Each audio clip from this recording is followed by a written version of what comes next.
When you sit down to narrate your audiobook, you'll be faced with decisions around what you should read and what you shouldn't read. For example, do you read the copyright page? What about the footnotes? How do you handle charts and graphs? If you're going to be narrating your audiobook and you haven't decided how to handle all these awkward pieces of a nonfiction book, then this video is for you. Hey there, I'm Julie the Book Broad, the founder of Book Launchers, a self-publishing services company. I'm also a multi-award-winning author and the narrator of 2 of those audiobooks. We also help our authors narrate and produce and publish audio versions of their fabulous books. Now here's a few of our wonderful authors' books that have been turned into really great selling audiobooks. We've talked a lot about audiobooks on this channel before, so I'll link to a playlist at the end so you can catch it if you're wondering if you should do an audiobook, if you should narrate it or hire a professional, how you set yourself up to do an audiobook, and where you distribute it. Oh, and how you market an audiobook. We've covered all of that. It's a big, wonderful subject area, so we have lots of great videos to help you. Today, we're assuming you're already on board to narrate your book and you're suddenly looking at your manuscript going, what the heck do I do about all these random pages, pictures, and footnotes? Well, first, let me tell you that everything is essentially a choice. There are common practices, but there are choices to be made.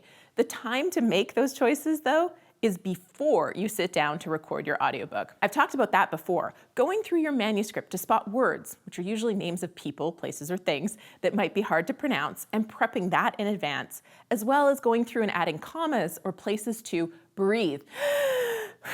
But what about copyright, acknowledgements, dedications, etc.? Well, let's go through the material page by page, okay? All right, first up, opening credits. You would say the title, subtitle, followed by author and narrator name. For example, Self-Publish and Succeed, written by Julie Broad, narrated by Julie Broad. This is always read. Testimonials or endorsements of the author, table of contents, and material from the copyright page. None of those early pages in the book are typically read. Typically, you would read the foreword if there is one, but that is optional. Reading the dedication is optional as well, but if you've followed my no boring books approach to dedications, I'll link to that video at the end, then you can read it because it's for your reader and sets the tone, but reading it is optional. Now, if you've placed the acknowledgements at the beginning, I wouldn't recommend reading them. I would also recommend moving them to the end of your book. But if you did read them, you would read them at the end with closing credits when you thank your audiobook producer or the recording studio. I personally don't do that part, but it's your book and you can do what you want. If you've done some creative things in your book, you'll have some decisions to make. Like, for example, do you read that epigraph at the start? That's where you'll find the names that are hard to pronounce and you might feel a bit awkward, but that's a choice. You can read them or not. Just be consistent. If you read them on some chapter starts, but not all, that's not good. So choose it and stick with it. Once you're into the meat of your book, read the text word for word. Some people like to take a liberal license and ad-lib, but that's not ideal unless the audiobook is a completely separate product that you're creating and you're not looking to take advantage of Whisper Sync or other synergies that would exist between your ebook, physical book, and your audiobook. Now for the weird ones, footnotes and endnotes. What the heck do you do with those things? Well, it is your choice. But generally, if it's material, you'll probably work it into the paragraph where you referenced it, but otherwise you just skip on right by like you didn't see it.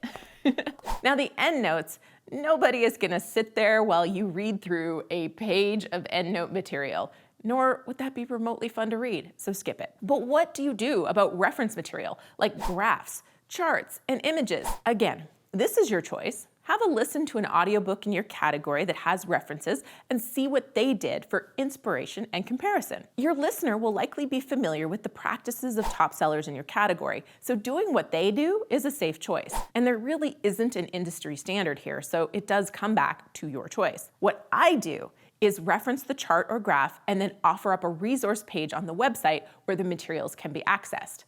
That could be like this. And as illustrated in graph A2, the trend is upward for audiobooks and it's accelerating.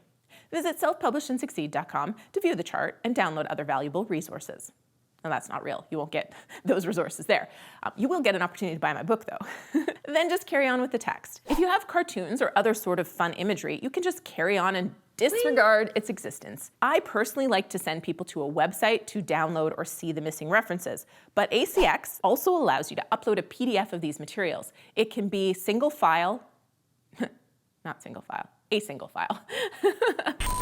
It must be a single file and less than 99 megabytes. The instructions are on the ACX website. As we head to the back of the book, you may have an index, which you absolutely would not read. Imagine what that would sound like. Aggregators, 42, 81, 29. Amazon, page 4, 12, 19, 45. Apple Books, 22, 91. Oh my. Please do not read your index, and same goes for the bibliography. You can, however, read your acknowledgments at the end, but more commonly you would do closing credits. So more of a specific thing for your audiobook, not necessarily straight out of your book. You can have a call to action at the end of your audiobook to hit you up on social media or your website for your awesome download. Whew. I think I covered all the things you might encounter. If you have a preview for a different book you've written, don't read that. It's just an industry standard that you don't typically read previews. If there are two authors, you may choose to have one read parts of your book and the other read parts, or you could have two narrators. It's not super common to have multiple narrators in nonfiction, but it's possible. And again, it's your book, so you can do it if you want to. If you learned something or had your question answered, smash that thumbs up button.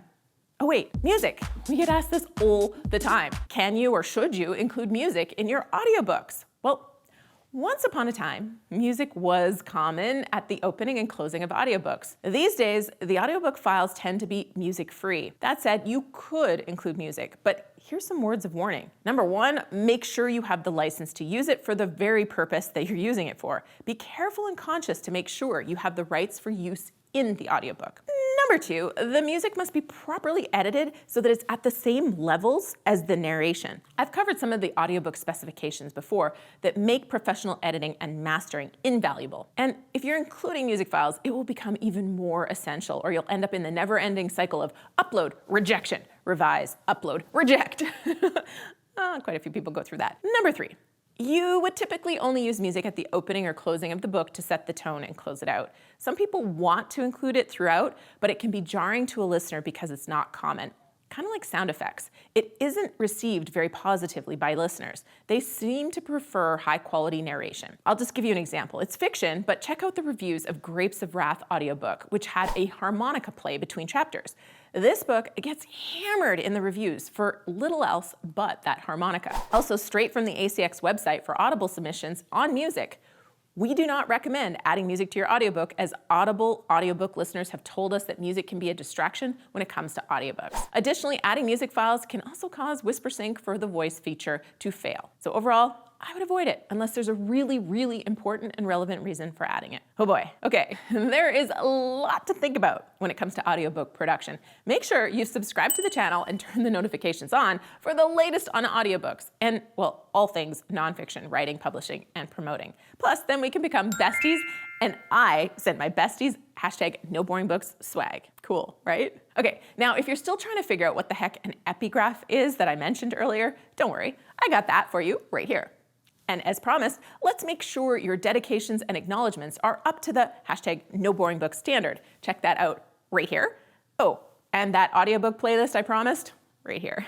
If you have other questions or comments, definitely comment below. Otherwise, click on one of those videos. I'm waiting for you. See you there.